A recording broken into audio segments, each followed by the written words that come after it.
welcome to another episode of E&Ftv's Bridging the Gap. And I am super excited today because we have on the show Nikos Limnos from Accor and discussing one of my favourite topics, lifelong learning. Nikos, how are you? Hello, Jason. Thank you very much for having me on this platform for the second time now. I'm very excited. I'm very good. How are you? Yeah, good, good. Busy at E&F Towers as ever, and yeah, but all good. Yeah, I was really excited to have you on this show because we had a call last week, didn't we? And chatted through some bits, and we're both passionate about lifelong learning. So really excited to hear about your thoughts on that. But yeah, so yeah, let's start at the beginning. Tell us a bit about yourself and your journey. So you probably know already. I'm Greek. I come from I want to say a small island. It's not a small island. It's the third largest island in Greece, Rhodes Island. So my career journey started, I guess, when I decided to do my master's in the UK, in the University of Surrey, that's in Guildford. So I spent a year studying there, hotel management, and then I joined graduate scheme with Hilton. So that was my first role in London, where I got exposed to operations in hotels. However, I studied economics in the past for my bachelor's degree. So I wanted to combine my major with my passion for the hospitality industry. So that's when I thought I'd go for a revenue management role. I worked briefly for a franchise management company in London. However, COVID happened, so I unfortunately lost my role, and I was forced to go back to Greece for I think it was about a year, 10 months, 10 to 12 months. But then finally things started picking up again, and with the help of Tom, I managed to move back to the UK in Manchester this time, where I worked as a revenue manager for a vacation rentals company. That was for a year and a half. Great experience. I learned a lot from them. And now I've been working for Accor for the past 6 months, and I'm back in London, so I'm very happy about. Fantastic. So I should just explain that throughout that journey, you enlisted the help of our director Tom as a mentor, didn't you? I did, and it's one of the best things I've done, sourcing a mentor. And Tom was there to help me in the beginning when I lost my role with RBH, and when I moved back to Greece. So we were in contact for a while, I think 7 months, and he really tried to help me get back to the UK and back in the industry. And then at some day it hit me, and I asked him, I asked the question, would you want to be my mentor? And he instantly said yes, and it's something that I'm very happy I did, because he's a great guy overall, but he's also very well connected, and he always offers very good advice. So it's a relationship that I'm very happy to have with Tom. Well, he's got enough ego, so we don't want to give him too much and blow his head too much about this. But yeah, a good guy. Enough said. So let's take us back to that time when you were obviously your career was taking off. You're advancing. You're in the UK. You made the move from Greece. Must have been really tough, as it was with a lot of us, to kind of have to go back to Greece, kind of rebuild again in order to. Did you always have it in your head that you wanted to come back to the UK, or did you think I've tried it, COVID quashed it, and now I'm back to Greece? No, there was a reason why I left Greece, and I not for a long time, but I did experience the industry and the city of London. So I knew that this is where I belong, let's say in quotes. I really enjoyed living here and working for the industry. So yes, it wasn't a great thing. We all know how it felt. Um, I was forced to go back and kind of face reality. But I read an interesting article the other day where the title was "The Gift of Suffering." So it basically explains how you can view challenges in life as a challenge or a disaster, or you can turn it into something that can help you grow. And I think the COVID era and losing my position was one of the things that really accelerated my learning, and I owe my position and what I've achieved so far to COVID as well, let's say. So I spend a lot of time figuring out how I can use the free time that I had at that time to develop myself technically, but also in terms of revenue management or hone my soft skills. And it's something that has really helped me in the process. There's things that I've learned back then that I'm really using in my role nowadays. We had a really interesting chat the other day, didn't we? And kind of back then, I mean, just like my background is obviously hospitality and hotels, and I did 20 years in independent hotels, and then COVID came and I was made redundant. And it was funny because you and I were doing exactly the same thing at exactly the same time, wasn't we? I mean, I kind of was gearing up to get back into hospitality in a different hotel. I was studying, I was upskilling to advanced level on Excel. I started digging into SQL, Tableau, Power BI. I was doing online courses all the time because I thought, and it's funny how life turns out. Here I am now in recruitment, but at the time I was just like, what can I do to kind of improve myself? And it turned out you were doing exactly the same.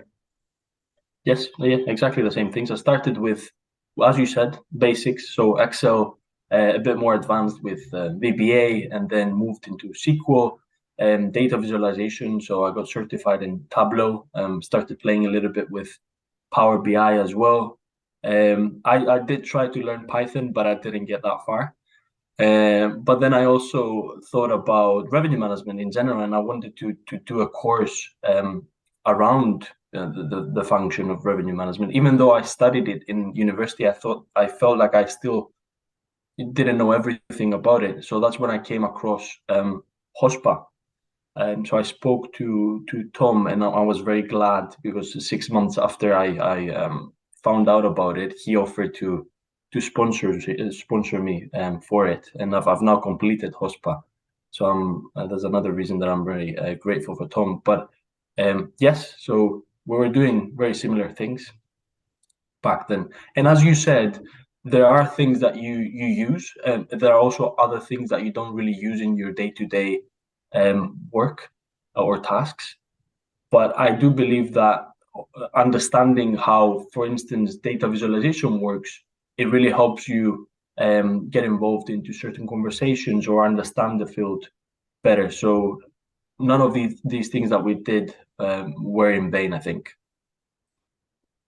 Yeah, and I think sometimes if I look at my lifelong learning, it's sometimes taking me down a road which at the time I've thought is right, but actually it's turns out not to lead to anything. But it's actually been so enjoyable. I mean, I years ago I trained as a personal trainer with the aim of getting into the fitness industry, and it never quite worked out. But it led to a love of running for me, which is like I still run now, nearly 20 years later.